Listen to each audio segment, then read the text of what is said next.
পূর্ব বর্ধমান জেলার মঙ্গলকোটের লোচনদাস সেতুর ওপর মর্নিং ওয়াক করতে গিয়ে পথের বলি হলেন এক ব্যক্তি। নাম বিপত্তারণ সর্দার, বয়স 52 বছর, বাড়ি মঙ্গলকোটের নতুন হাটে। তিনি প্রত্যেক দিন মর্নিং ওয়াক করতে যান, আজও গিয়েছিলেন। তিনি যখন বাড়ির দিকে আসছিলেন, হঠাৎ পেছন থেকে একটি মারুতি ভ্যান তাকে ধাক্কা মারে। স্থানীয়রা তড়িঘড়ি সেই মারুতি ভ্যানে চাপিয়ে মঙ্গলকোট ব্লক হাসপাতালে তাকে পাঠায়, কিন্তু গাড়ির চালক অমানবিক কাজ করেন। তিনি মঙ্গলকোট ব্লক হাসপাতালে ওই ব্যক্তিকে ভর্তি না করে নোয়াপাড়া মাঠের ধারে ফেলে দিয়ে পালিয়ে যান। বিপত্তারণ সর্দার, বাড়ি নতুনহাট, মঙ্গলকোট। কি ঘটনা ঘটেছিল, কিভাবে মারা গেল? ঘটনা ঘটেছিল, ব্রিজে মর্নিং করতে গেছিল। মর্নিং করতে যাওয়ার সময় রাস্তায় যাচ্ছিল, পিছন থেকে একটা গাড়ি এসে ধাক্কা মারে, রাস্তায় পড়ে যায়। পড়ে গিয়ে ওখান থেকে ওখানে যেজন ছিল কিছুজন গাড়িতে চাপিয়ে দেয়। ওই গাড়ি করেই নিয়ে চলে যাচ্ছিল, বলা হয়েছিল যে হসপিটালে ভর্তি করবো বলে নিয়ে যাচ্ছিল বর্ধমানের দিকে নিয়ে যাওয়ার পর নপাড়ার মোড়ে ওখানে রাস্তা ফেলে দিয়ে গাড়িটা চলে যায় ওখানে, মানে যে গাড়িটা অ্যাক্সিডেন্ট করেছে সেটাই? হ্যাঁ, ওই গাড়িটাতে নিয়ে যায়। স্থানীয় মানুষ ওখানে দেখে থানায় ফোন করে। থানা থেকে গিয়ে তুলে নিয়ে এসে আমাদের এখানে লোকাল থানা মঙ্গলকোট হসপিটালে ভর্তি করে।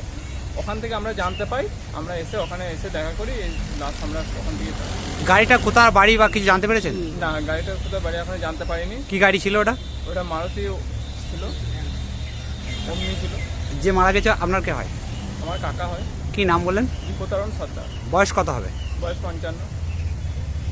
ব্রিজ বলতে কি নতুনহাট ব্রিজে? নতুনহাট লোচনদাস সেতু।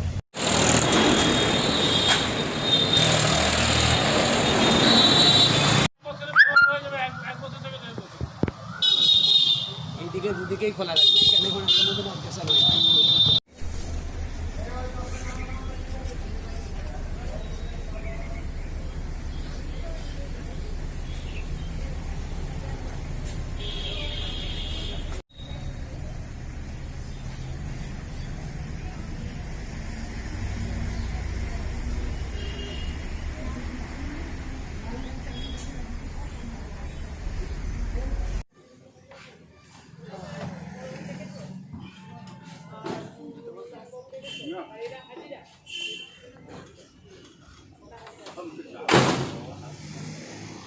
এরপর স্থানীয় মানুষজন দেখতে পেয়ে মঙ্গলকোট থানায় ফোন করে।